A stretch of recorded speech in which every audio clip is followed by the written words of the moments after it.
கோப்பியம், உண்மையும் பின்னணியும். வணக்கம். நம்ம ஒவ்வொருத்தருடைய வாழ்க்கையின் கடைசி வரைக்கும் பயணிக்கக்கூடிய கணவன் மனைவி அப்படிங்கக்கூடிய ஒரு உன்னதமான உறவின் இடையில் ஏற்படக்கூடிய விரிசல்களை சரியாக கையாள தெரியாத நிறைய பேர் திருமணம் கடந்த ஒரு தவறான உறவுகளை போய் மாட்டிக்கிறாங்க.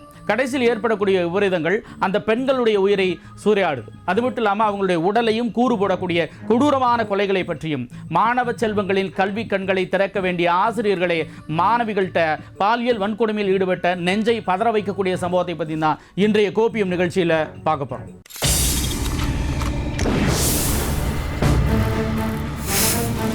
பெண்ணை கொலை செய்து வாழைக்கட்டில் மறைத்த கொடூரம். மனைவியை துண்டு துண்டாக வெட்டி காட்டில் வீசிய கணவன்.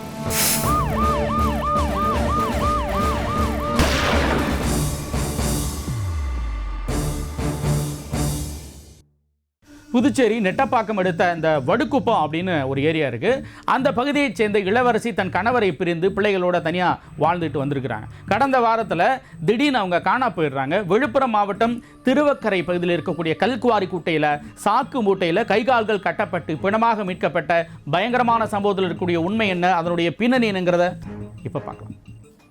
தன் வாழ்க்கையையே கணவனுக்காகவும் தன் பிள்ளைகளுக்காகவும் விட்டு கொடுத்து வாழும் மனைவியிடமே கணவனுக்கு கருத்து வேறுபாடுகள் ஏற்படும் பொழுது பிற தேவைகளுக்காக உருவாகும் தகாத உறவுகளின் முடிவுகள் கொலையில் முடிவதென்பதில் ஆச்சரியங்கள் ஒன்றும் இல்லை என்பதை உணர்த்தியுள்ளது புதுச்சேரியில் நடந்த சம்பவம். கடந்த 9ஆம் தேதி வீட்டிலிருந்த தன்னுடைய மகள் இளவரசி மாயமாகிவிட்டார் என இளவரசியின் தாய் ஆதிலட்சுமி என்பவர் புதுச்சேரி நெட்டப்பாக்கம் காவல் நிலையத்தில் புகார் ஒன்றை அளித்தார். உடனடியாக போலீசாரும் புகாரின் அடிப்படையில் வழக்கு பதிவு செய்து விசாரணையை தொடங்கினர். அப்போது சம்பவத்தின் முதல் நாளான வெள்ளிக்கிழமை மாலையே இளவரசியின் மகனும் மகளும் பாக்கம் பகுதியில் இருக்கும் பாட்டி ஆதிலட்சுமியின் வீட்டிற்கு சென்றுள்ளனர். மீண்டும் ஞாயிற்றுக்கிழமை இரவு வீட்டிற்கு வந்தபோது அவர்களின் தாய் இளவரசி வீட்டில் இல்லாததைக் கண்டு அதிர்ச்சியில் வீட்டின் அக்கம் பக்கம் என பல இடங்களிலும் தேடியுள்ளனர். ஆனால் எங்கு தேடியும் அவர்களின் தாய் கிடைக்காததால் அது குறித்து பாட்டி ஆதிலட்சுமியிடம் தெரிவித்ததை அடுத்து அவர்கள் தனது மகளை காணவில்லை என காவல் நிலையத்தில் புகார் அளித்திருந்தனர். இந்த நிலையில் அடுத்த நாளான திங்கட்கிழமை அன்று பிள்ளைகள் இருவரும் சேர்ந்து தாய் இளவரசியின் செல்போனை தொடர்பு கொண்ட போது எதிர்முனையிலிருந்து அழைப்பை ஏற்காத நிலையில் பள்ளிக்கு செல்லுங்கள் என ஆங்கிலத்தில் ஒரு குறுஞ்செய்தி மட்டும் வந்துள்ளது. தனது தாய்க்கு ஆங்கிலம் தெரியாத நிலையில் அவரிடமிருந்து ஆங்கிலத்தில் குறுஞ்செய்தி வருவதை அறிந்து சந்தேகமடைந்த இளவரசியின் மகன் உடனடியாக இது குறித்து போலீசாரிடத்தில் தெரிவித்துள்ளார். இதைத் தொடர்ந்து செல்போன் எங்கிருந்து இயங்குகிறது என சோதனை செய்ததில் அதே பகுதியில் வசித்து வரும் லாரி ஓட்டுநரான கிருஷ்ணப்பன் வீட்டில் இருப்பது தெரியவந்தது. இதனையடுத்து அங்கு சென்ற போலீசார் அவரை காவல் நிலையம் அழைத்து சென்று விசாரணை செய்தபோது தமக்கு எதுவும் தெரியாது என முதலில் அவர் கூறியுள்ளார். பின்னர் போலீசார் தங்கள் பாணியில் கிருஷ்ணப்பனிடம் மேற்கொண்ட விசாரணையில் பல திடுக்கிடும் உண்மைகள் வெளிவந்தன. அதில் சுமார் 15 ஆண்டுகளாக கணவனை பிரிந்து தன் பிள்ளைகளுடன் தனியாக வசித்து வந்த இளவரசிக்கு அதே பகுதியை சேர்ந்த லாரி ஓட்டுநரான கிருஷ்ணப்பன் என்கிற ராஜி என்பவருடன் பழக்கம் ஏற்பட்டு அதுவே நாளடைவில் இருவருக்கும் இடையே நெருக்கம் அதிகரிக்க காரணமாக இருந்துள்ளது. இதனால் இளவரசியின் வீட்டில் யாரும் இல்லாத நேரத்தில் கிருஷ்ணப்பன் சென்று வருவது வழக்கமாகியுள்ளது. அப்படித்தான் கடந்த சனிக்கிழமை அன்றும் இளவரசி மட்டும் வீட்டில் தனியாக இருப்பதை அறிந்த கிருஷ்ணப்பன் அங்கு சென்றுள்ளார். அப்போது வீட்டில் சாப்பாடு எதுவும் இல்லையா என்று கேட்டு வாக்குவாதம் செய்துள்ளார் கிருஷ்ணப்பன். அதில் இருவருக்கும் இடையே வாக்குவாதம் முற்றியதில் ஆத்திரமடைந்த கிருஷ்ணப்பன் இளவரசியை கன்னத்திலும் தலையிலும் பலமாக அடித்துள்ளார். இதனால் இளவரசி சம்பவ இடத்திலேயே மயங்கி விழுந்துள்ளார். இதனால் பயந்து போன கிருஷ்ணப்பன் பயத்தில் இளவரசியின் கழுத்தை நெருக்கி கொலை செய்து கை கால்களை கட்டி அவரது உடலை ஒரு சாக்குப்பையில் போட்டு கட்டியுள்ளார். பின்னர் அதனை யாருக்கும் சந்தேகம் வராதபடி வாழை இலைகளால் சுற்றி தனது இருசக்கர வாகனத்தில் வாழைத்தாரை எடுத்து செல்வது போல் எடுத்துக்கொண்டு வடுகுப்பம் பகுதியிலிருந்து சுமார் 15 கிலோமீட்டர் தொலைவில் உள்ள விழுப்புரம் மாவட்டம் திருவக்கரை பகுதிக்கு சென்றுள்ளார். பின்னர் அங்குள்ள கல்குவாரி குளத்தில் இளவரசியின் உடலை வீசிவிட்டு வந்ததாக தெரிவித்திருக்கிறார். சுகத்திற்கும் அவர்கள் ஆடம்பர வாழ்க்கைக்கும் விரிவுபடுத்திக் கொண்டு அவருடைய நலனை பெரிதாய் கொண்டு செயல்படுகிறார்கள். அந்த பிள்ளைகளும் சீரழிந்து வருகிறது. அது கஞ்சா மது போதைக்கு தள்ளப்படுகிறது.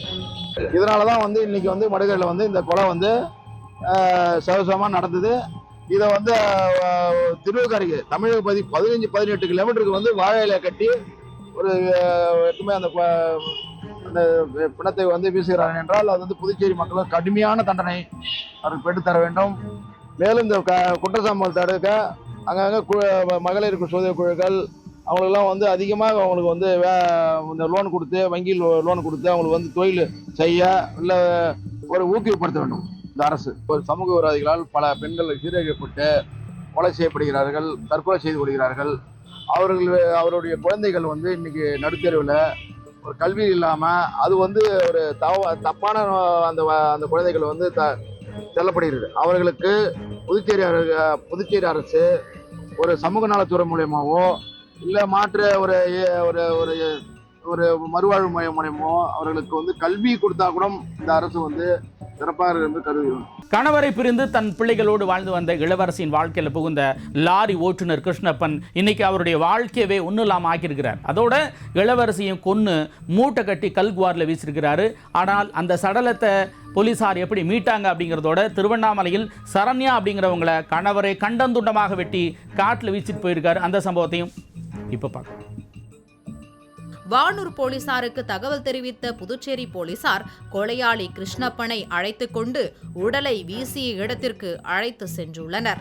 பின்னர் தீயணைப்பு வீரர்கள் உதவியுடன் கல்குவாரியில் மிதந்து கொண்டிருந்த சாக்கு மூட்டையை மீட்ட போலீசார் அதனை மேலே கொண்டு வந்து பிரித்து பார்த்தபோது அதன் உள்ளே இளவரசியின் கை கால்கள் கட்டப்பட்டு அழுகிய நிலையில் சடலமாக கிடந்துள்ளார். பின்னர் போலீசார் அவரது மகனை அழைத்து வந்து அடையாளம் காண செய்து உடலை உடற்கூறு ஆய்வுக்காக அனுப்பி வைத்தனர். இதனையடுத்து பெண் மாயம் என பதிவு செய்யப்பட்ட வழக்கை நெட்டப்பாக்கம் போலீசார் கொலை வழக்காக மாற்றி கிருஷ்ணப்பனை நீதிபதி முன் ஆஜர்படுத்தி சிறையில் அடைத்தனர். இந்த சம்பவத்தால் புதுச்சேரி விழுப்புரம் பகுதியில் ஏற்பட்ட அதிர்ச்சிக்கு மத்தியில் திருவண்ணாமலையில் நடந்த மற்றும் ஒரு சம்பவம் பலரையும் கதிகலங்க வைத்தது. ஆம், குடும்ப தகராறில் கணவனே மனைவியை 8 துண்டுகளாக வெட்டி காட்டில் வீசிய கொடூர சம்பவம் அரங்கேறியிருக்கிறது. இந்த சம்பவத்தில் திருவண்ணாமலை மாவட்டம் பே கோபுர தெருவில் வசித்து வரும் தன் மகள் சரண்யாவின் வீட்டிற்கு கடந்த 30ஆம் தேதி சென்ற அவரது பெற்றோர் மகள் வீட்டில் இல்லாததை கண்டு அவரது கணவர் கோபியிடம் விசாரித்த போதுதான் சரண்யாவை கடந்த 2 நாட்களாக காணவில்லை என்று கூறியுள்ளார். இதனை அடுத்தே சரண்யாவின் தாய் காவேரி திருவண்ணாமலை நகர காவல் நிலையத்தில் அளித்த புகாரின் பேரில் சரண்யாவின் கணவர் கோபி, அவரது தாயார் சிவகாமி ஆகியோரிடம் போலீசார் தனித்தனியாக நடத்திய விசாரணையில் மனைவி சரண்யாவை அடித்து கொலை செய்து அவரது உடலை 8 துண்டுகளாக வெட்டி டிராவல் பையில் போட்டு கிருஷ்ணகிரி மாவட்டம் சூளகிரி வனப்பகுதியில் வீசியது தெரிய வந்தது. இதனை அடுத்து கணவர் கோபி, மாமியார் சிவகாமி, இதற்கு உடந்தையாக இருந்த கார் ஓட்டுநர் விஜயராகவன் என 3 பேரை கைது செய்து சூளகிரி வனப்பகுதியில் வீசப்பட்ட உடல் பாகங்களை மீட்டு பிரேத பரிசோதனைக்காக போலீசார் மருத்துவமனைக்கு அனுப்பி வைத்தனர். பின்னர் இவர்கள் 3வரையும் கைது செய்த போலீசார் நீதிமன்றத்தில் ஆஜர்படுத்தி சிறையில் அடைத்துள்ள சம்பவம் மேலும் அதிர்வலைகளை ஏற்படுத்தியிருக்கிறது. வந்துட்டு பசங்க படாசம் எடுத்துன்னு நான் போயிட்டு தீபாவளி கழிச்சு வரேன்னாங்க. அதாவது சரி, அதுக்கப்புறம் ஒரு நாள் ஃபோன் பண்ணிச்சு, 2 நாள் சொன்ன மாதிரி. அதுக்கப்புறம் ஃபோனும் பண்ணலை. சரி தீபாவளி கழிச்சு வருவாங்க, தான் வரல. இப்போ என்ன சம்பவமா? எங்கே இருந்தது பாடி? உங்கள் பொண்ணோட பாடி யார் மேலே சந்தேகப்படுறீங்க? பாடி எங்கே இருந்து எடுத்தாங்கம்மா?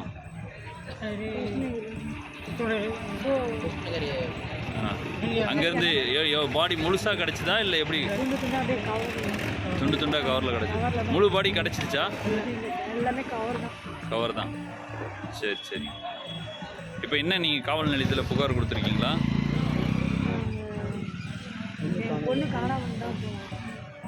சரி, என்னைக்கு கொடுத்தீங்கம்மா? நேற்று கொடுத்துருக்கீங்க. சரி.